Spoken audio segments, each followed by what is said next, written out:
Wow! Mukhang masarap yun ah. Gawin natin. Let's go. So tanggalin lang muna natin to dito. Ayan. Ito na yung pinakamalaki na nakita ko. Tignan mo, budol sila. Kuha natin ng water. Tapos hugasan lang natin siya. Medyo matrabaho to guys. Lagay lang natin dyan. Ayan.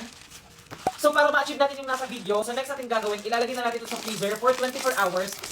So lagay lang natin, babalikan natin ito bukas after 24 hours. Day 1. So i-check na natin. Ayan, sobrang tigas niya na. So after 24 hours guys, eto na yung pair natin. Ayan. Para na siyang bato. Ayan, sobrang tigas niya na. So next natin gagawin, ibabad lang natin siya sa tubig. Ayan. Ibabad lang natin siya. Ayan. So after 3 hours, ganito na yung kulay niya. So tanggalin lang natin sa tubig.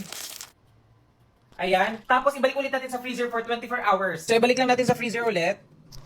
Day 2. So check na natin. So ito na yung pair natin guys. As you can see, medyo nagba-brown na siya. So after 3 hours guys, ganito na yung kulay niya. So mas dark na siya compare sa hapon. Ayan, kita ko naman. Tanggalin lang natin siya sa tubig. Ayan. At malambot na rin siya. Feeling ko sobrang juicy na nito sa loob. So ilagay ulit natin siya sa freezer for 24 hours. Let's go. Ibalik lang ulit natin. Day 3. So check na natin.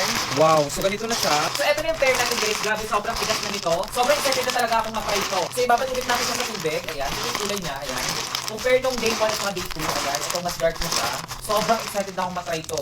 So ibabad ko na ito for 3 hours. So after 3 hours, ito yung finished product natin guys. Ito yung pair natin.